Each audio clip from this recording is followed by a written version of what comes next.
Evangelista, maior plantador de igreja. Paulo escreve 13 dos 27 livros do Novo Testamento. Paulo era pastor, teólogo, evangelista, plantador de igreja. E Paulo pregava com saúde, sem saúde, com dinheiro, sem dinheiro, animado, desanimado. Pregava na praça, mas pregava na cadeia. Pregava livre, pregava encarcerado. Pregava quando era aplaudido, pregava quando era perseguido. Esse era Paulo. Mas Paulo agora escreve essa carta num tom de despedida. É a última carta de Paulo. Paulo agora preso na prisão mamertina. Uma prisão com teto baixo, um ambiente úmido, inóspito. E ele já estava sentenciado à morte.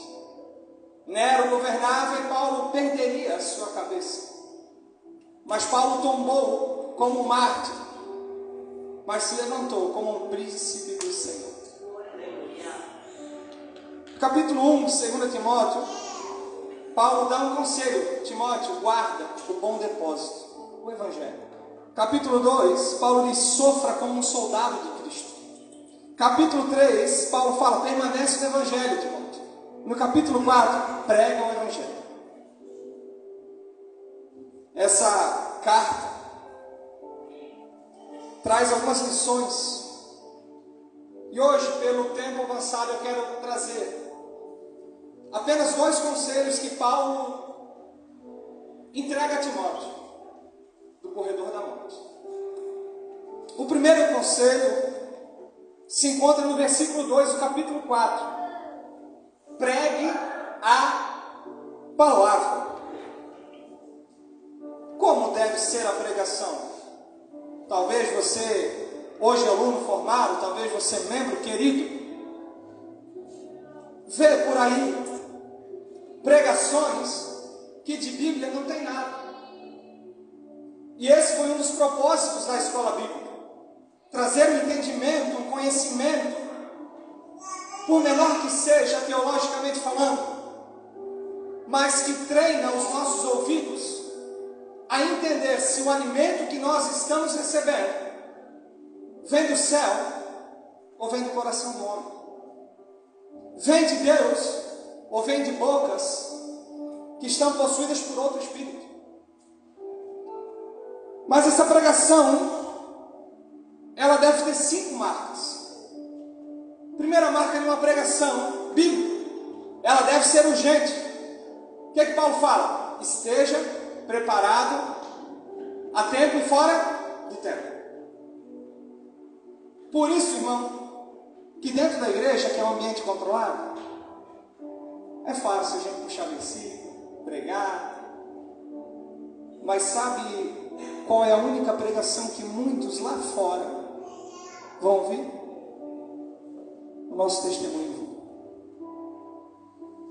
Erroneamente a gente diz: o mundo precisa ler a Bíblia. E aqui só entre nós, a grande verdade é que às vezes nem o crente lê a Bíblia. O mundo não precisa ler a Bíblia. O mundo lê, sabe quem? A vida do crente, o testemunho do crente, a conduta do crente, o exemplo do crente. Mas além de urgente, essa pregação deve corrigir. Paulo fala: repreenda e corrija. Irmão, tem pregação que apresenta o evangelho pela metade. E quando é o evangelho pela metade, não é o verdadeiro evangelho. E como não é o verdadeiro evangelho, nós precisamos fazer o quê? Rejeitar. A teologia da prosperidade fala: Deus quer te fazer rico. A teologia do coaching diz: não, Deus quer te fazer feliz. Mas o evangelho diz: Deus quer te fazer santo. Percebe a diferença? Pessoas correndo atrás de coisas que a traça vai destruir, que a ferrugem vai consumir e que não vai entrar no céu. Mas a terceira marca da pregação é que ela deve encorajar. Primeira marca, tem que ser urgente. Segunda marca, deve corrigir. Terceira marca, deve encorajar. Pregações que a gente só aponta o problema, só fala do pecado, só fala de um, mas não aponta ninguém. A pregação deve falar do pecado, sim, mas deve falar de quem? Da vida do irmão? Não. Falar da outra igreja? Não. Deve falar de quem? De Cristo. Pensou você chegar no médico? Dizer, doutor, eu estou com uma dor aqui no estômago. Ele disse, o teu problema é uma dor no estômago. Pode ir embora. Não, irmão. O Evangelho é como se fosse um aparelho de ressonância magnética. Ele aponta o problema, mas ele aponta a solução. E a solução não está na economia, a solução não está na política, a solução não está no diploma que nós recebemos hoje, a solução não está no que nós sabemos fazer, a solução não está em quem nós somos, a solução não está no cargo que nós temos na igreja, a solução não está no pastor, não está na casa do pastor, na nossa... Não, a solução está em quem? Em Cristo. Lá tem a solução. Mas existe uma quarta marca dessa pregação. Ela deve ser feita com paciência. Paulo fala, exorta, repreende, encoraja. Brigando, é isso que está escrito? Não, com toda paciência. Ô irmão, mais alguém precisa de paciência em 2023 ou só eu? Às vezes a gente não está ensinando. O nosso filho, a gente fala, não pode.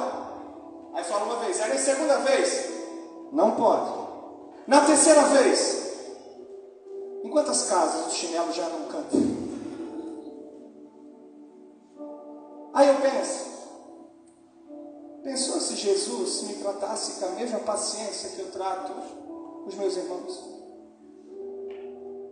Pensou se Jesus usasse a mesma régua que eu uso para medir os outros, para medir a minha vida? Será que eu estaria aqui hoje pregando? Será que nós estaríamos aqui hoje cantando hinos, louvores a Deus, orando?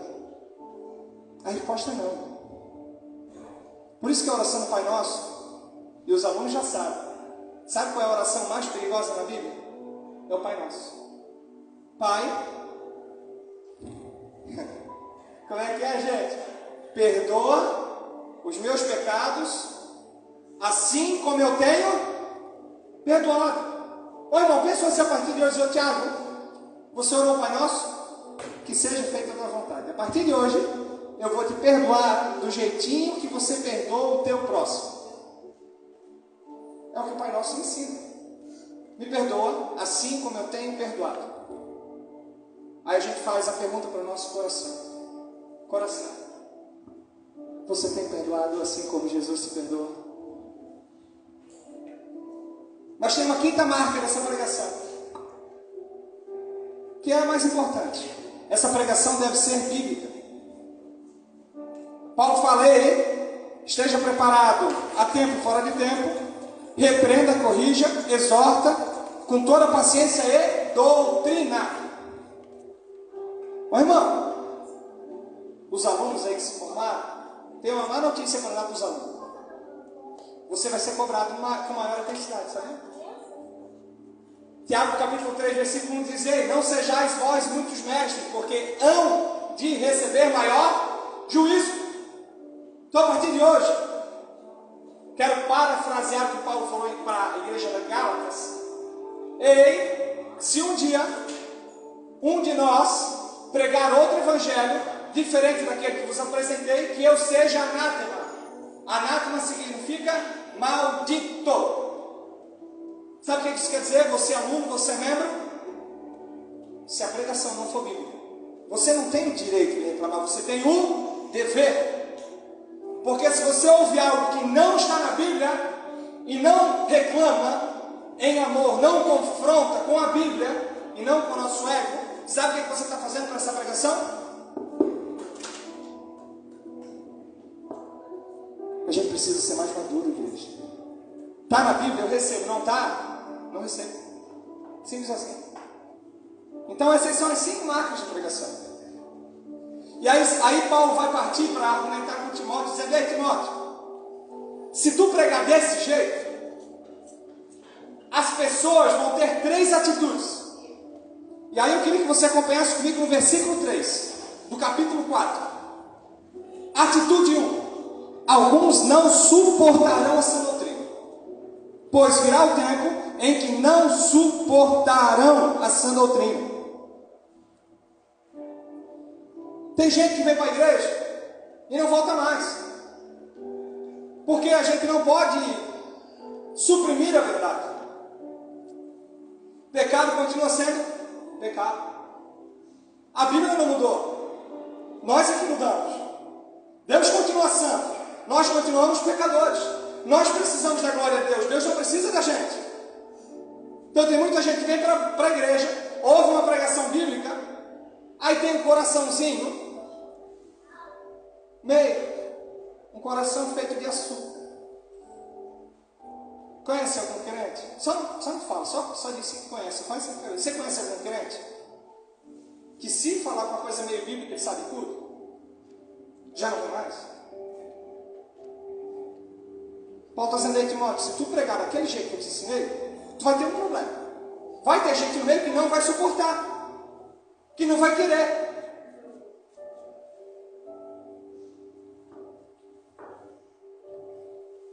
Irmão, eu recebo vídeos. Eu já disse para minha esposa, me ajuda a não olhar esse vídeo. Os irmãos meus, os alunos meus mandam os vídeos. Tiago, olha essa pregação. Só para me provocar. Eu digo, gente, olha, não tem lugar. E Paulo fala a Timóteo nessa mesma carta, assim, ó, em muitos lugares eles estão indo atrás de ensino de demônios. Sabe o que isso quer dizer? Que em muita igreja, quem ensina não é o Espírito Santo, é o Espírito enganador. E aí Paulo fala de uma segunda atitude. A primeira atitude, Timóteo, se tu pregar biblicamente, alguns vão sair, não vão suportar. Mas tem uma segunda atitude, que está no versículo 3 ainda. A segunda atitude é, alguns buscarão novidades no mercado da fé. Olha a parte B do versículo 3. Ao contrário, sentindo coceira nos ouvidos, juntarão mestres para si mesmos, segundo os seus próprios desejos. Então esse povo, além de rejeitar a Bíblia, ele vai dizer, ó, eu quero buscar um pregador, um pastor, que ensine até um pouquinho de Bíblia. Mas eu quero um pastor que ache algum versículo para eu continuar pecando. Não funciona assim? O pessoal não quer base bíblica para tudo? Não quer base bíblica para eu continuar fazendo isso. Parece que a gente tem uma tendência de querer sempre viver no limite. Aqui é inferno, aqui é céu. Aí esse povo que rejeitou, diz, não, peraí, eu não quero pregação bíblica, mas eu quero um pastor, eu preciso. E qual é o tipo de pastor que ele vai atrás? É o enganador, é o falsário, é o que quer a lã da ovelha, o sangue da ovelha, a gordura da ovelha, e não se preocupa com a vida da ovelha. Você entende isso em João capítulo 10, quando Jesus diz, eu sou o bom pastor. Aquele que vem antes de mim e pula pela porta, que sou eu, é o quê? Ladrão, enganador. E aí o que acontece, irmão? Quando esses mestres ensinam segundo o coração do povo, é mais ou menos ter uma reunião na igreja, eu Tiago, a gente quer que tu pregue aí para deixar o nosso coraçãozinho feliz. Aí eu vou lá, monto uma mensagem, aí eu vou tirando o que a Bíblia diz. Não, isso aqui vai deixar o irmão triste, não, isso aqui vai deixar ele triste, então eu vou tirando. Aí o que isso produz, igreja? Pense comigo. Quando isso acontece, a igreja vira empresa. O púlpito vira balcão. O evangelho vira negócio. E o crente vira o quê? Cliente. Você já participou de culto que o pessoal se reúne no finalzinho? Vamos aqui fazer uma avaliação. Ó, o hino ali no culto não teve hino da harpa, eu não gosto de nada. Não, tocou muito worship, eu não gosto muito de worship. Ah não, pregador ali usou, não gosto. A avaliação que eu dou hoje para o culto é 3. Está errado, irmão. Sabe quem deve ser avaliado no culto? Eu e você. Deus olha para a gente e diz, aonde estão os verdadeiros adoradores que adoram o Espírito de verdade? Mas o falso pregador não, ele quer ser aplaudido, quer ser elogiado, ele quer ser avaliado, como se fosse um aplicativo de iFood. É isso que acontece quando a Bíblia deixa de ser pregada. Mas tem uma terceira atitude. Aí nessa hora se fosse Timóteo, porque Timóteo é um dos pastores mais novos, se fosse Timóteo eu já estava chorando. Porque Paulo diz, ó Timóteo, se tu pregar daquele jeito, Alguns vão não suportar e vão sair. Outros vão procurar outros mestres para ensinar qualquer coisa, menos a Bíblia. E a terceira atitude é: alguns rejeitarão a verdade e abraçarão a mentira. Olha o versículo 4, irmão. 2 Timóteo capítulo 4, versículo 4. Eles quem? Aqueles que não suportaram, aqueles que foram buscar outros mestres para ter os seus desejos atendidos. Esses aí se recusarão a dar ouvido à verdade, voltando para mitos. Em outras traduções tem fábulas. Tem a palavra fábulas. Sabe o que acontece? A pessoa que não quer mais a Bíblia, ela se deleita com qualquer história que venha de qualquer lugar, de qualquer boca, de qualquer coração. Se você quiser entender isso, leia Jeremias capítulo 23. Deus fala assim, ó: ei, eu não mandei esses profetas, mas eles foram. Eu não falei, mas eles falaram em meu nome. Eles não viram nada, mas continuam ensinando o povo. A pergunta é: será que esse texto é antigo ou atual? Atitude 3 é que alguns rejeitarão a verdade. E aqui não é só rejeitar a verdade, irmão. A linguagem aqui é: eu vejo algo errado, mas eu vejo, eu posso me tornar indiferente. Eu não, tanto faz como tanto fez. Não, a linguagem de Paulo aqui, ó: eu vejo algo errado e eu abraço, ou seja, eu me torno participante. Na roda dos escarnecedores eu tenho uma cadeira. É o que acontece quando a Bíblia deixa de ser pregada. E aqui a gente termina o primeiro conselho: pregue a palavra. Não está na Bíblia, irmão? Rejeita. E aí, Paulo, para não deixar Timóteo triste, disse: Timóteo, mas eu tenho uma boa notícia. E a boa notícia é com uma palavra que a gente poderia dar o tema para a mensagem de hoje: persevere. Versículo 5 do capítulo 4 de 2 Timóteo. Você, porém, ou seja, Timóteo, o povo não vai querer ouvir a palavra, o povo vai querer buscar outro mestre, o povo vai ouvir história que não tem nada a ver com a Bíblia. Esse povo aí vai rejeitar a verdade, mas você, Timóteo, você é diferente.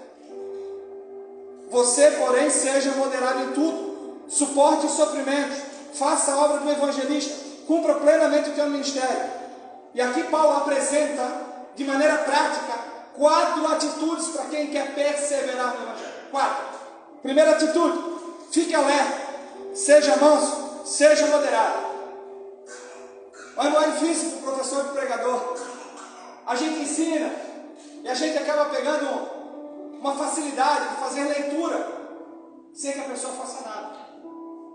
A gente lê os gestos, o olhar, o braço cruzado. A gente consegue ler. A gente sabe quando a pessoa está interessada e que não está desinteressada. Só que Paulo diz: ei, não te importa com quem não quer nada com a Bíblia.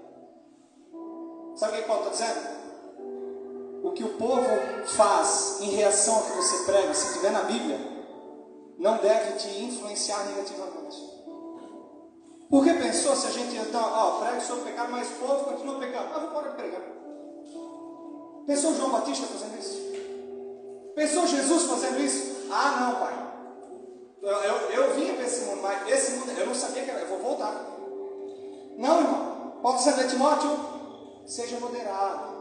Seja moderado. Continue fazendo o teu trabalho. Porque quem convence o homem do pecado, da justiça e do juízo é o pastor? É o pregador? Não, quem é?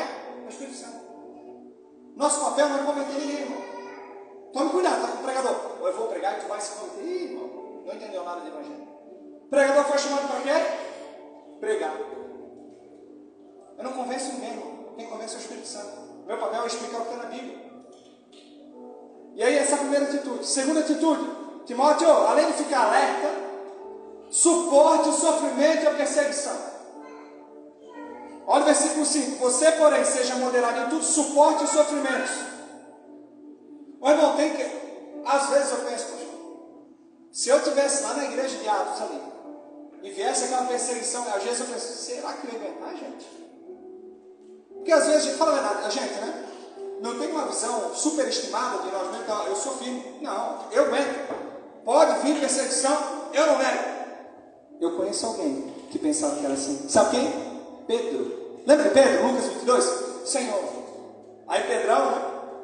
Que talvez se arrogava o líder dos apóstolos. Senhor, mas que a veja que Tiago, João, que o pessoalzinho aqui, os 11 que te negam, eu não vou te negar. O que é que ele fala? Eu estou pronto a morrer por você.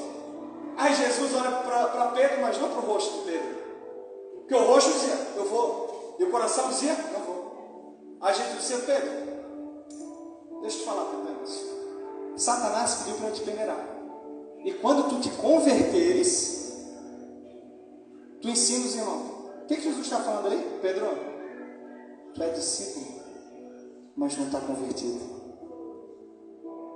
Jesus fala, Pedro, Satanás pediu para eu te peneirar. Quando tu se converter, sai dizendo hoje, Pedrão, tua boca está dizendo que tu vai, mas teu coração já fugiu de mim, faz tempo. Essa é a nossa realidade. Paulo fala, ei, cuidado, aquele que está em pé, cuide para que não. Às vezes, irmão, e talvez aqui eu não seja tão crente que nem os irmãos. Às vezes eu olho para as minhas atitudes, eu faço, gente, eu me escandalizo comigo com isso, gente. 10 anos de crente, ainda pensando isso, falando isso, achando isso. Só eu tenho isso, mais alguém pensa em Tiago, que pensamento louco é esse? A gente não pensa às vezes abandonar tudo e fugir? Esse ponto dizendo, ô Timóteo, não é porque tu é pregador que tu é mais importante que os outros, Timóteo. Baixa a bola, Timóteo. Sabe o que o Evangelho faz com a gente? Coloca a gente no nosso devido lugar. E foi isso que a escola bíblica fez com a gente. Meu irmão, só quem teve aqui na escola bíblica.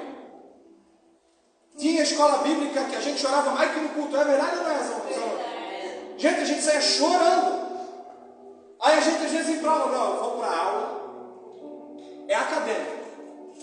Não tem sentimento. Só vou anotar, ler a Bíblia e ir embora. Ah, irmão, quando Deus pega. Ô irmão, a escola bíblica era um verdadeiro culto, só não tinha louvor, não tinha nada. Teve um que teve, a gente cantou no final. Então, Timóteo recebe esse Timóteo, suporta a perseguição, Timóteo. Aí vem o terceiro conselho, que está no versículo 5, parte B do versículo. Atitude 3. Timóteo, continue pregando e não mude a mensagem. Olha o que aqui Paulo fala. Você, porém, seja moderado em tudo, suporte os sofrimentos, faça a obra de um evangelista. A pergunta é, o evangelista prega o quê? O evangelho. Sabe qual é a nossa tendência quando a gente é perseguido? A nossa tendência é daquele pregador que foi na igreja, os alunos vão lembrar dessa história. O pregador chegou numa igreja, convidado, aí o pastor presidente chegou do lado dele. Aí o senhor, irmão, vai pregar sobre o quê? O senhor vai pregar sobre pecado, idolatria, prostituição, assim, irmão. Faz isso não. Por quê? É que nós temos aqui um pessoal meio importante, e se falar meio de jogo, de bebidas, não vai pegar bem. Então tá bom. Então eu vou pregar sobre adultério, casamento. Se der para não pregar sobre isso também não, porque nós temos um pessoal aqui, uns grupos de obreiro, um ali teve problema, tá? Então tá bom. Aí eu disse, então eu vou pregar sobre bebida. Vício. Não, aqui é o seguinte, tem um pessoal aí que gosta na quinta-feira de sair para jogar bola, tomar um negocinho. Aí o pregador disse, irmão, babou, não tem mais mensagem, acabou. Aí o pregador assume o púlpito e abre o coração. Ó, gente, eu trouxe uma mensagem aqui, mas pelo jeito eu não posso falar. Eu estou sem assunto. Aí o irmãozinho abençoado lá no canto, no final da igreja, fala, ei, prega sobre judeu. Não tem nenhum aqui dentro.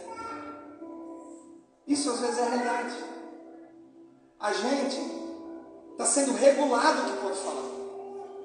E agora, com tudo que está acontecendo, você é inteligente, você está observando. Não duvide se as nossas pregações não começarem a ser censuradas ou a gente chamado do Ministério Público para explicar. A única coisa que eu peço para a igreja é que se eu for preso, vocês cuidem da minha família, me visitem, em nome de Jesus. A gente não pode mudar a mensagem. A gente é um mensageiro. O mensageiro faz o quê? Ele muda a mensagem? Não, o que ele faz? Ele entrega. Eu não tenho outro evangelho, eu não tenho outra pregação, irmão. A pregação que eu tenho é que nós somos pecadores, carecemos da glória de Deus, e Deus, porque amou o mundo, enviou o seu Filho para morrer em nosso lugar, e agora nós estamos em paz com o nosso passado, temos graça no futuro e esperança na glória que nos espera. É essa a mensagem que eu tenho. Eu não tenho outra. E Paulo dá o último conselho. Timóteo, está aí ainda, Timóteo? Está vivo, Timóteo? Continue pregando, não olhe para quem parou. Então, o primeiro conselho de Paulo para Timóteo: fique alerta, seja manso. Segundo conselho: suporte sofrimento e perseguição. Terceiro conselho: continue pregando, não mude mensagem. Último conselho: continue pregando, não olhe para quem parou. Olha a parte C do versículo 5. Cumpra plenamente o seu ministério. Particularmente, irmão, eu já caminhei com muitas pessoas. E meu coração pesa quando eu falo com pessoas que eu conhecia outrora. Estavam com a mão na arada, trabalhando, pregando, evangelizando. E pasmem os senhores e as senhoras, nem crentes são hoje. E eu não estou falando de membro. Era pregador, evangelista. Ele parou. A pandemia, irmão. Você tem noção do que a pandemia fez com as igrejas? A gente tem coragem de dizer que a pandemia só foi uma desculpa para quem já não queria ir na igreja. E aí Paulo vem e fala: Timóteo, continua pregando, Timóteo. Paulo fala de Demas, que abandonou e foi para o presente século. Alexandre, o latoeiro, falou mal de Paulo. Mas Paulo não parou de pregar, gente. E isso piora quando é a nossa família, não é verdade? Quem aqui tem pessoa que é da família e ainda não conheceu Jesus ou conheceu o seu pastor? Quem aqui está orando por alguém da família? Olha, gente, a igreja é composta de pessoas que têm pessoas na família que abandonaram. E talvez eu quero te dizer nessa noite que essa pessoa aqui da tua família, talvez ela só vai se religar a Cristo através da tua boca. Pensou, irmão? Se o nosso familiar, Deus determinou já lá na eternidade, essa ali vai voltar porque o irmão aqui vai pregar. Pensou se a gente para? Mas eu queria fazer algumas aplicações para a gente encerrar. Minha primeira palavra é para você que está firme. Não, Tiago, a pregação é top, mas eu estou assim, eu estou firme. Sabe qual é a pior parte que está firme? É achar que está firme. Aquele que está em pé, cuidado para que não caia. A gente precisa vigiar. Você que está firme, continue, persevere. Mas não se ache o supercriente que o pecado, a tentação tem para todos nós. A segunda palavra é para os pais. Para os pais. Sabe onde Satanás está agindo, irmão? É nas nossas crianças. E tem sido pregado em vários congressos, na Assembleia de Deus tem esses temas. A ideologia de gênero, que diz: não, a criança está gravando, né? Capaz de certeza.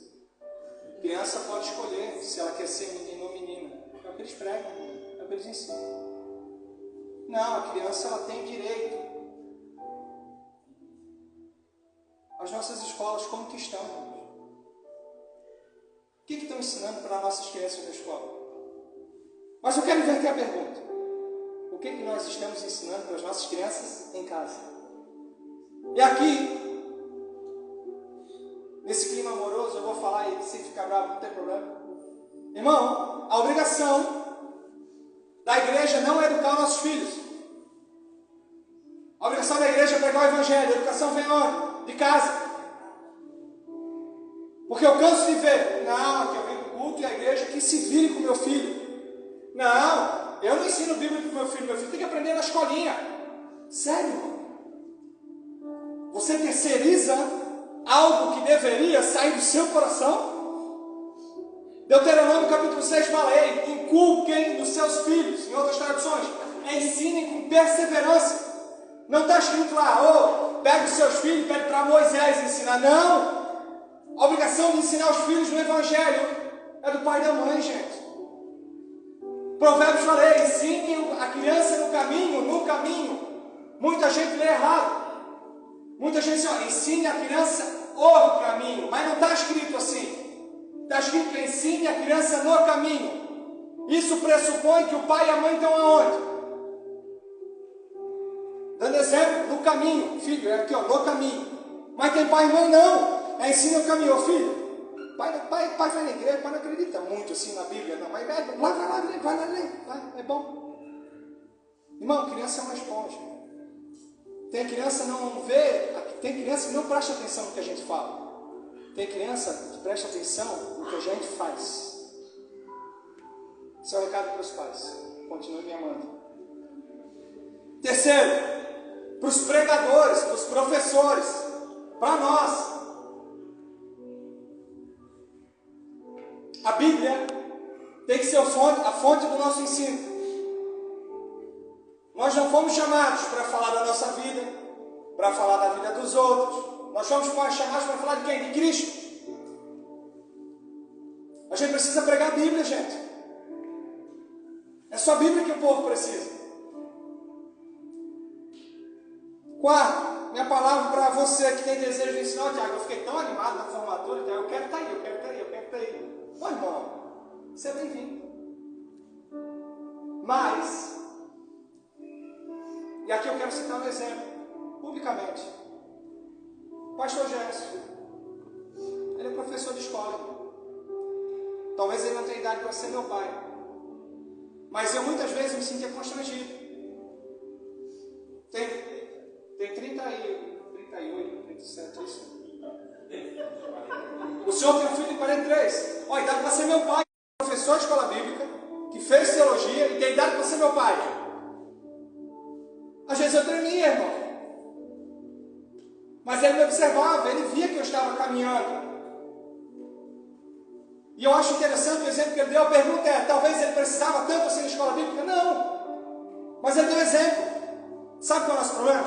Se levantou uma geração no nosso meio, pastor, que quer se levantar para ensinar, mas não quer sentar para aprender, irmão. A minha formatura, que nós estamos nos formando em teologia, é dia 10 de junho. Foram 2 anos indo para Blumenau, irmão. Pergunta para mim se eu queria. Não, mas é que eu cansei de aprender rápido. Mas eu sei que para eu estar aqui ensinando por quase 2 anos, eu tive que sentar para aprender. Então tome cuidado com as pessoas que não, eu quero te ensinar. Tá, mas quem te ensinou? Tu aprendeu com quem? Quem foi teu mentor? Quem foi teu professor? Uma quinta aplicação agora para nós, os membros, todos nós. Sejam crente bereano. E só pelos rostinhos eu já entendi. Sabe o que é o crente bereano? Pois se você quiser anotar para lá em casa, Atos capítulo 17, versículo 11. Os bereanos eram mais nobres do que os tessalonicenses, pois receberam a mensagem com grande interesse, examinando todos os dias as Escrituras para ver se tudo era assim mesmo. Quem é que pregava em Bereia? É Paulo. Ó, gente, se Paulo fosse os apóstolos de hoje aí, talvez não, eu sou Paulo, vocês podem fechar a Bíblia tudo. O que eu falo é lei. Não. A igreja de Bereia recebeu Paulo. Ah, Paulo, tudo bem? Preguei Paulo. Paulo pregando aqui, a igreja senta a Bíblia. Eles examinavam para ver se o que Paulo pregava estava na Bíblia. Ô irmão, estou pregando aqui, mas eu quero que você confira. Porque se eu ensinar algo que não está na Bíblia, você tem o dever de colocar o dedo na minha cara e dizer, ei, está errado. A gente, às vezes, o membro tem essa ideia, não, eu sou membro, eu só estou aqui para ouvir. Não, negativo, irmão. Você tem o direito e o dever de dizer, eu estou aqui para aprender, mas eu quero aprender Bíblia. Porque se for para ouvir besteira, eu fico em casa. A gente precisa ter coragem de falar isso. E a última aplicação. Com todo amor do mundo, eu vou tentar falar uma coisa hoje. A gente precisa parar de seguir falso profeta, que prega outro evangelho, que não fala da obra de Jesus Cristo, da sua encarnação, da sua vida, da sua morte, da sua ressurreição, da salvação. Eles falam de tudo. Deus vai te dar, Deus vai fazer, Aí tu faz promessa, faz campanha, faz isso, faz aquilo, e eu vou te abençoar. Isso não é evangelho, igreja. Evangelho é uma comunidade de pecador que se arrepende e encontra em Cristo a salvação. A prioridade de Jesus não é te fazer rico. Não. A prioridade de Jesus não é te fazer feliz. Não. Qual que é a prioridade? Te fazer santo. E todas as demais coisas. Se Ele quiser, Ele acrescenta. Esse é o verdadeiro evangelho. Só que esse verdadeiro evangelho custa caro pregar. Machuca o nosso coração. Mas é isso que nós precisamos fazer. Eu não estou dizendo que Deus não pode abençoar o seu povo. Pode. Mas se você está vindo à igreja, preste atenção, se você está vindo para a igreja buscando bênçãos materiais, riqueza, fama, você está sendo enganado e está enganando a si mesmo. Porque isso aí o mundo também dá. Agora tem uma coisa que o mundo não dá. É a morada eterna com o nosso Pai. Dinheiro, fama, busca lá fora, irmão, vai trabalhar. A gente está aqui não porque quer dinheiro, eu estou aqui porque eu quero ser salvo. Esse deveria ser o objetivo do povo de Deus. Amém? Amém. Vamos se levantar para orar?